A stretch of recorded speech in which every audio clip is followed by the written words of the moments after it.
Hey, hey, hey, look who's got themselves a selfie stick. All right, I'm on my lunch break. I'm gonna have some fun and show you guys around one of my favorite spots here in Florida. We're at Gulfstream Park, which is a cool little park run by the County of Palm Beach. It sits right along A1A. And one of my favorite parts about this when I moved here up to Delray Beach was it had free parking. Like, that's unprecedented. Who has free parking at the beach? So anyways, this time of year, it's June 1st. It's a little slower, which is a really good time to visit. And of course, it's 1 o'clock. So you've got some hardcore beach fans out here I could tell from the parking lot, but not a lot of people. So let me flip this around when I get up here into the shade and we can talk more about this so you can see around. But this place is interesting. The town of Gulfstream itself was established I think around the turn of the century, like 1906, 1908. And naturally it was just all fields. And it ended up really becoming like a playground for the rich and famous. A lot of polo matches. I mean, it was just barren land. And then I guess the county preserved this area here. You can see it comes into a little shaded area here. There's a lot of banyan trees in here. There's even a picnic area up here. So this is a real kind of popular place because obviously it's open to the public and a lot of people come here. So let me see if I can flip this around. I guess I can't flip it around. All right, I'll flip it around on my own.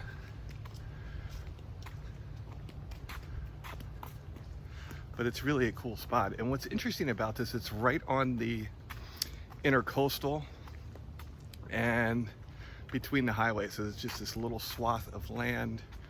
Here, I'll do some backpedaling here so you can see some different areas. I'm walking up this pathway here. And so it's pretty cool in the fact that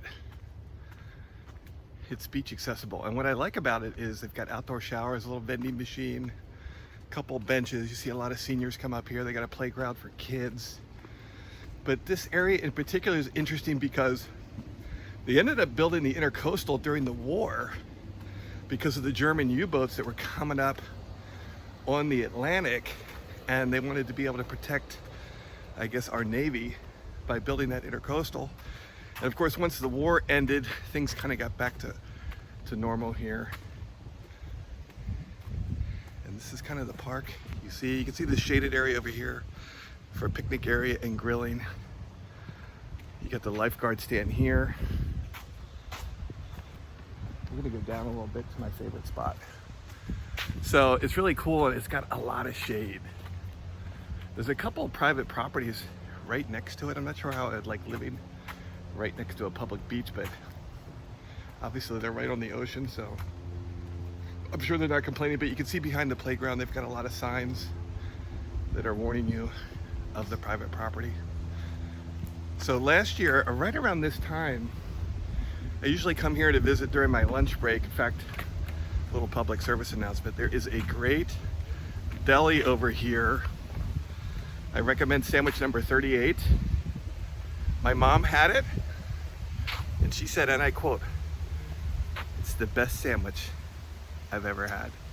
That's quite a quote. That's quite a quote because that's over, I don't want to reveal my mom's age, but that's over 60 years of sandwich eating, my friends.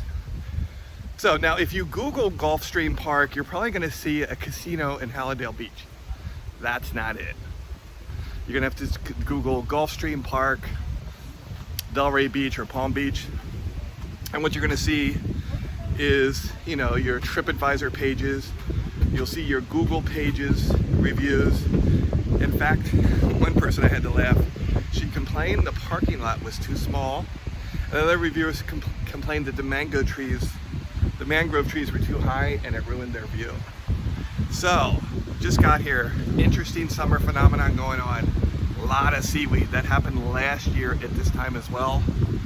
Let's take a closer look. Last year it was inundated in the water, so it was really kind of gross to swim in. This year, it looks like it's washing up. The good news, bad news with seaweed, I can't really go out there because I got a bad knee. But the good news, bad news with seaweed is it's really good for building up beach erosion. The bad news is, you know, it's smelly seaweed. So this is my seating spot here. It's a view of the ocean. What was I talking about? Oh yeah, Google and Yelp reviews. So another guy complained that the mangrove trees were in the way of their sunset or sunrise. I guess it was sunrise because they're facing the wrong direction for sunset. But look at that beautiful blue water. So it looks like if you swim out a little bit, you can get beyond the seaweed, and it looks to be low tide. Not a lot of wind today, so I'm gonna rate this a 7-day, but the beach is eroding, and sure enough, I think the Army Corps of Engineers will be visiting here soon enough. That's another great video. If you've ever got to see the Army Corps of Engineers refill the beaches with sand. So anyways, a little story here before I shut down.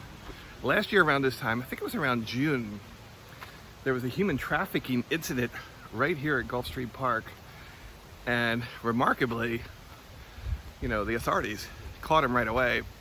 But long story short, what ended up happening is I guess from the Bahamas, people had caught this boat and it ended up crashing here on the shore. And of course, everybody was trying to get on board. Now there's no more wet foot, dry foot. And of course, that only applied to Cuban immigrants. So they were all corralled in, and apparently there was a lot of people on this small boat. And so when I came to visit, coincidentally that day, as soon as you walked up to this area, you could really smell gasoline. The wind was blowing the wrong direction. And so of course, when I asked the lifeguard what was going on, he told me the story. And what ended up happening is they could not get the boat off the shoreline because it was low tide. Hello, ladies. A little walking history lesson here for people. And so they couldn't get the boat off the shoreline. They had to wait for high tide, and apparently it's not really that easy to tow a boat off the shore, especially if there's coral rock involved. So it made the local news. They gathered everybody up, and here's the other spot. It's like a senior hangout. Come right here, chill out on the bench, say hi to the lifeguard, and take a look at that view. Not a bad way to enjoy your day. So anyways, Gulfstream Park gets about a 4.7 average on all the review sites. You know, I guess some of those people are really picky. I don't see how you can complain about a free beach, a free parking. I think one woman complained that there were signs along the beach. She was hoping she could walk further about private beaches, and she couldn't walk very far. So a little public service announcement to her: there's no such thing as a private beach. Even if you own the home on the property, that beach access is public in the state of Florida. So anyways, that's my little feature. Good to connect with you guys. It's fun to check out my new selfie stick. Check out that distance. You want to see how far out it goes? I mean, this almost goes back to Lancaster County, Pennsylvania. It's so far away. Look at that. Huh? I'm starting to finally get used to looking at myself. So anyways, bring you back in closer. We'll see you guys soon. Leave your comments, feedback, anything you want to see, any place you want to go, you let me know. Later, guys.